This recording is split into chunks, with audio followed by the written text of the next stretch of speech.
I didn't plan to cheat on my husband, not when his best friend walked through our front door to remodel our kitchen, not when we started having coffee together while the grout dried, not even when he touched my arm and I didn't pull away, but somewhere between the dust, the laughter, and the way he looked at me, I stopped being Jason's wife and became someone I didn't recognize.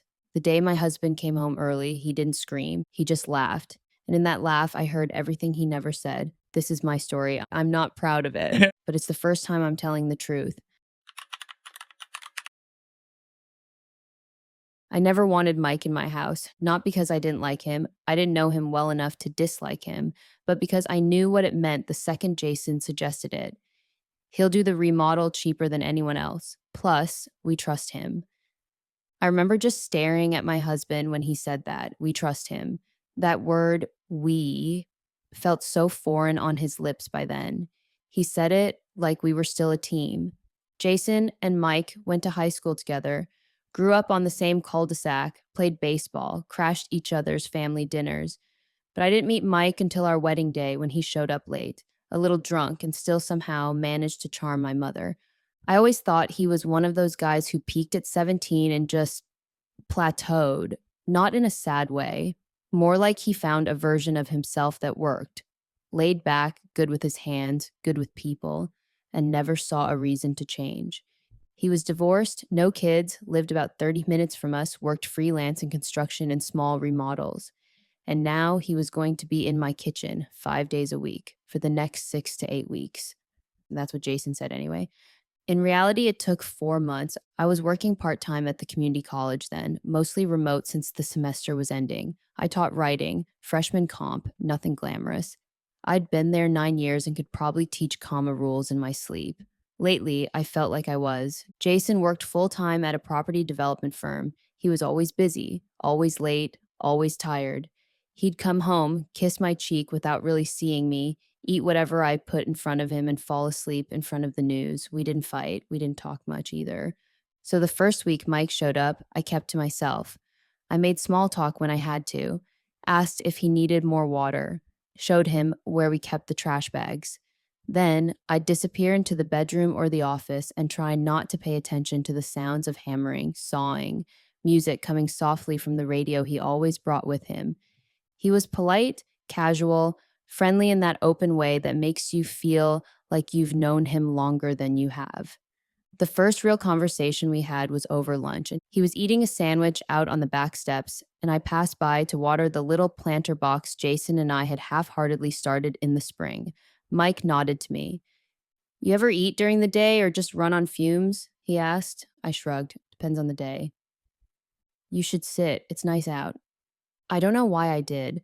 Maybe because I hadn't eaten, maybe because he looked so relaxed, maybe because I was tired of avoiding the man who was going to be in my house for the next several weeks anyway. We sat there, chewing in silence for a bit. Then he said, "Jason's lucky. You've got a good setup here." I raised an eyebrow. You mean the half-destroyed kitchen?" He grinned. "No, I mean the woman who still tries to keep flowers alive in 90-degree heat." I laughed. It was small, involuntary, and more honest than I'd expected it to be. That was the first time he looked at me, really looked, and something about it made me uncomfortable. Not because it was inappropriate, but because it was kind. Jason hadn't looked at me like that in years. The next day, I found myself lingering in the hallway while Mike unpacked tools. We joked about the terrible state of the cabinets. I made him coffee. He complimented the playlist I had on in the background. By the end of week 2, I caught myself smiling when I heard his truck pull into the driveway. And that was the moment, right there, when I should have known. He wasn't my husband's friend anymore. He was becoming mine. There's a line you cross long before you realize you've crossed it. It doesn't come with flashing lights or a warning bell. It comes in moments so small you almost don't notice them. The second mug of coffee you pour without asking. The story you tell because you know it'll make him laugh. The pause before you open the bedroom door just to listen for his voice in the kitchen. I told myself we were just talking, just being friendly. Mike made it easy. He wasn't pushy. He didn't flirt in an obvious way. He just saw me, asked questions, noticed things. One morning, I walked into the kitchen in an old college sweatshirt, no makeup, hair still damp from the shower. He glanced up from the floor where he was laying tile and said, "You look different today." I froze for a second. Bad different? "No," he said, sitting back on his heels, "lighter, like you slept for once." I had, actually, for the first time in weeks, but I wasn't sure how he could tell. The next day, I brought him lunch from the little Mexican place down the road. I'd always thought their burritos were overpriced, but he'd mentioned once that they reminded him of his mom's cooking, and I remembered. He looked at the bag like it was a gift he hadn't expected to deserve. "You didn't have to," he said. "I know." That was all I said. "I know." That afternoon, we sat on the back steps again, burritos in hand, sun warming the concrete. The air smelled like dust and cilantro. Mike leaned back on his elbows and asked me, out of nowhere, "Were you always this quiet?" I laughed. "I don't think I used to be, but lately, yeah." "Why?" I shrugged. "I don't think anyone's really listening anymore." He was quiet a moment, then said, "I am." I should have walked away right then, but I didn't. Instead, I told him about the book I started writing 3 years ago and never finished, about how Jason used to read my drafts out loud and make me laugh with his bad accents, about how he stopped asking to read them, how I stopped writing. Mike listened without interrupting. When I finished, he said, "You should write again. You've still got something to say." I looked at him and realized for the first time that he believed it, not just the words, me. The next week, Jason had to leave town for a few days, site inspection out in Modesto. He kissed me goodbye like always, distracted, murmuring something about sending the tile samples for final approval. Mike showed up that morning right on time. I was already dressed, not fancy, just jeans and a nicer top than usual. I told myself it was because I had errands to run later, but that wasn't true. We talked more than usual that day, laughed more. When he asked for help lifting a box of backsplash samples, I followed him into the garage and we stood there, both of us too close, like two people waiting for the excuse neither of us wanted to admit we were looking for. I reached for the box at the same time he did. Our hands touched. He didn't move away, neither did I. He looked at me, not hungry, not impatient, just open, like he was waiting for me to say no. But I didn't. He didn't kiss me, not then. He just said, "This feels dangerous." And I said, "I know." I still didn't think we were doing anything, but that night when I brushed my teeth, I noticed I was wearing perfume, and I hadn't worn perfume in over a year. That's when I knew something was shifting. I hadn't planned to cheat on my husband, but I'd already started doing it. I didn't wake up that morning thinking I was going to sleep with him. I got dressed in a soft cotton tee and old jeans, poured my coffee, like always, and looked out the window at the dumpster sitting crooked in our driveway. The house was a mess: dust, paint cans, plastic tarps. Our fridge was in the living room. Everything about our lives felt halfway undone. Jason was still in Modesto. He'd texted that morning, "Heading to the site early. I'll call later tonight." I wrote back, "Okay, be safe." Neither of us added, "I miss you." Mike showed up a little after 9. His shirt was already damp at the collar. It was a hot one. He gave me a wave through the glass door before stepping inside with his usual easy confidence, toolbox in hand, music playing from his phone, something bluesy and low. "Want to help me level this counter?" he asked. He always asked when he didn't need to. That was his way of starting a conversation. We worked side by side for about an hour, crouching, measuring, holding planks in place. His forearm brushed mine more than once. I didn't move away. Neither did he. I watched the way his fingers moved, strong and careful. The way he furrowed his brow when he was focused. It felt intimate, more than it should have. Sometime around 11, he stood up, stretched, and said, "I need water or I'm going to pass out." I poured him a glass and handed it over, and when he reached for it, our fingers touched, just like in the garage that day. But this time, I didn't let go. He didn't either. He looked at me. And in that one long, impossible pause, I knew what was about to happen. I should have stopped it, but I didn't. He set the glass down on the counter. I stepped forward. We kissed, slow, tentative, searching, not frantic, not aggressive. It felt like standing in warm water after months in the cold. I don't remember how we got upstairs. I just remember the sound of the stairs creaking under our weight, the way the morning light filtered through the sheet I'd pinned over the window, and how quiet everything became once we were there. We didn't speak much. There were no promises, no declarations, just hands, skin, breath, a rhythm that felt less like betrayal and more like memory. Like my body was remembering something I hadn't let myself feel in years. It wasn't passion that surprised me, it was tenderness. The way he kissed my shoulder afterward, the way he brushed my hair away from my eyes and just looked at me, not like I was something stolen, but like I was something found. I felt more naked in that moment than I did during the act itself. He asked me if I was okay. I nodded. Are you? He gave a sad smile. Doesn't matter. We lay there longer than we should have. Then he got up, pulled his shirt on slowly, and said, I should get back to work. I nodded. I should shower. He left without another word, no kiss, no see you later. Just silence. I stood under the water for a long time, trying to scrub the guilt off my skin, but it hadn't shown up yet, not fully. All I felt was warm, relaxed, alive. When I came back downstairs, the music was still playing. Mike was back in the kitchen, installing the cabinet doors like nothing had happened. He glanced up at me once, nodded, then kept working. It felt like the most intimate thing I'd experienced in years. That evening, Jason called. He asked how the day went.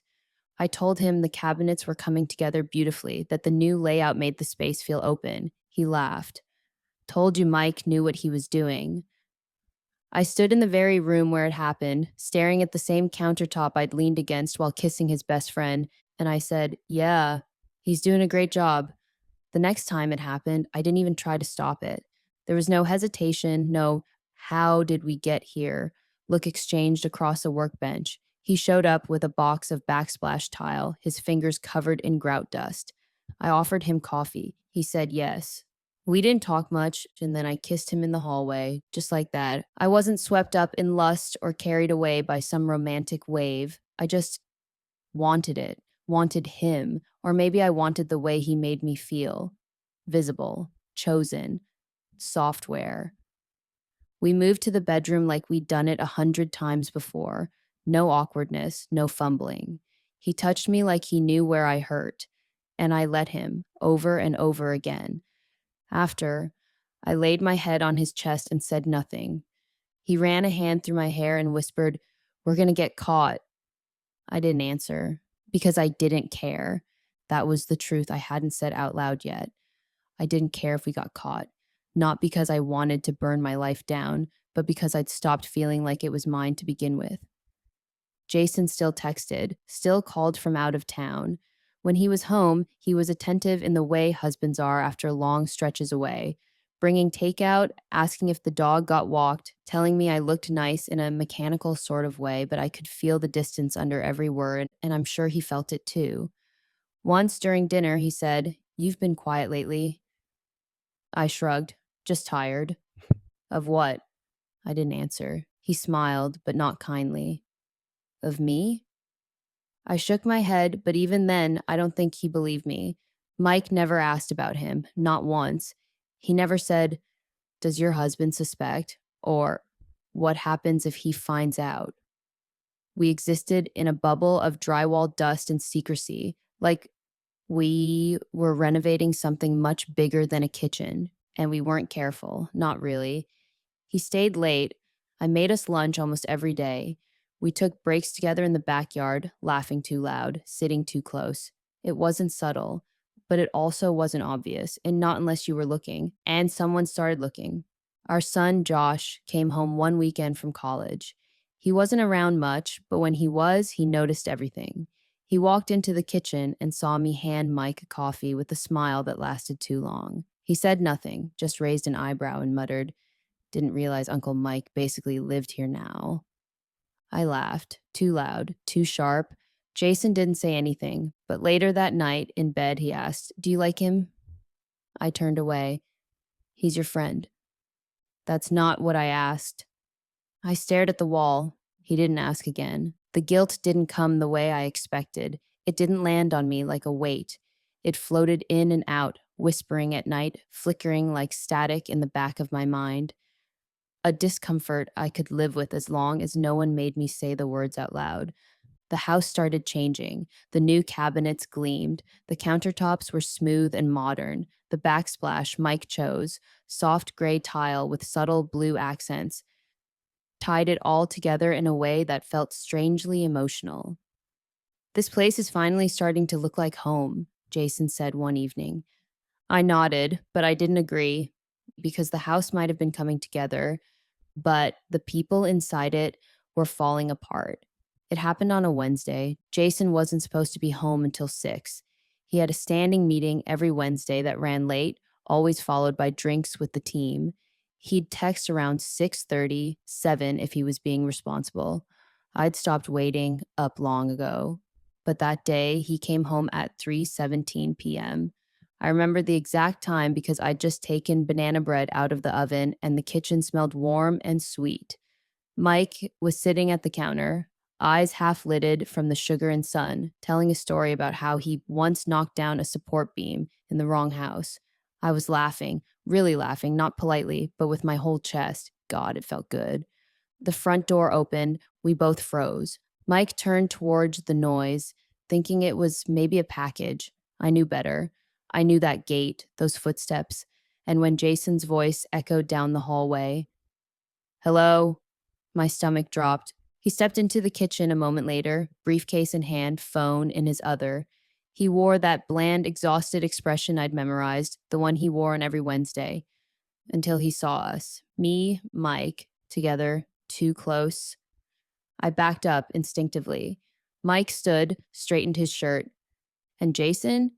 He laughed. Not a small, nervous laugh, a full, honest one, short and sharp, like something that had been stuck in his throat finally broke loose. I mean, of course, he said. Of course it's you two.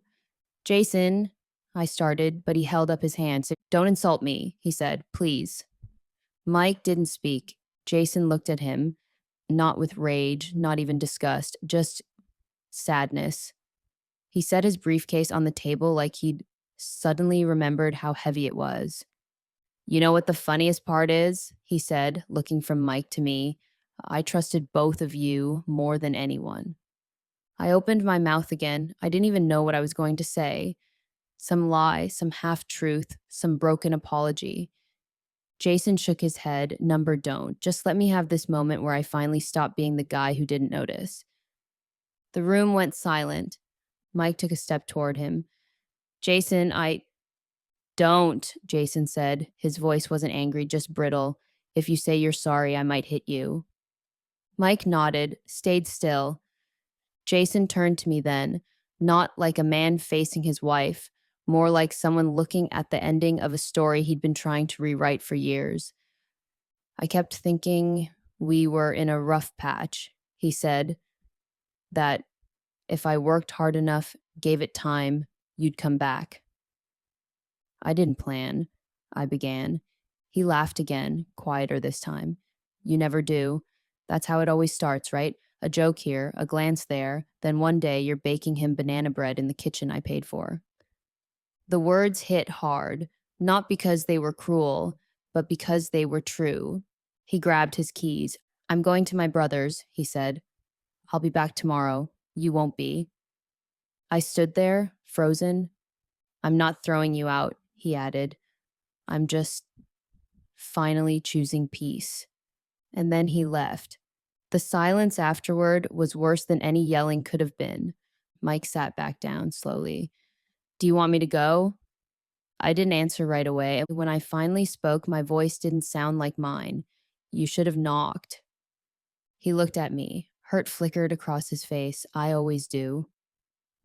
I nodded. Then I left the room. And I didn't look back. Mike never came back after that day. He texted once, I'm sorry it ended like that. I never meant to blow up your life. I didn't answer. Not because I hated him, not because I was angry, but because I had nothing left to say that wouldn't sound like fiction. We'd written our little story in plaster dust and coffee spoons, and now it was over. Jason didn't kick me out. Not right away. I spent the first night alone in our guest room, staring at the ceiling, still smelling Mike on my skin. I remember wondering how a house could feel colder after the heat had finally been turned on. There were blankets on the bed, but none of them felt like they belonged to me. The next morning, Jason came downstairs like nothing had happened. He poured his coffee, read a few emails, then said, "You can stay until the semester ends. After that, I want the house." I nodded. There was no point in arguing. We didn't talk about lawyers or who was to blame. I think he'd made peace with the reality before he ever walked in on us. I was just the confirmation he needed. The funny part? The kitchen looked amazing. Clean, open, perfectly coordinated, the exact opposite of what it had taken to get there. Sometimes I caught myself standing in it for no reason, running my fingers along the edge of the countertop Mike picked out, remembering the way his voice sounded in the morning, low and kind. How Jason used to sound years ago. Our son, Josh, came home that weekend again. He looked between us like someone entering a crime scene after the blood had been cleaned up. "Are you two getting divorced?" he asked bluntly. Jason and I exchanged glances. I didn't speak. Jason said, "We're figuring it out." Josh nodded. "I figured something happened. You've both been acting like strangers." Then he turned to me. "You okay?" I wanted to lie, wanted to say yes. Instead, I said no, but I will be. I don't know if he believed me. I moved out 6 weeks later, a small one-bedroom apartment across town. Nothing special. Older building, loud neighbors, bad parking. But it was mine. I bought a cheap table for the kitchen and ate dinner alone most nights. Sometimes I scrolled through old pictures on my phone, ones I should have deleted, but I didn't. I didn't reach out to Mike. He didn't reach out to me. Jason filed in the spring. No drama, just forms, signatures, division of property. We didn't tell people details. They assumed what they wanted to, and we let them. I started writing again. Not stories, not yet. Just pieces, scenes. One-liners I scribbled in the margins of bills and notebooks. Women sitting alone at cafes. Conversations that never happened. Regrets that hadn't fully formed. Some nights I miss Mike. Not the affair, not the secrecy, just the quiet comfort of being seen.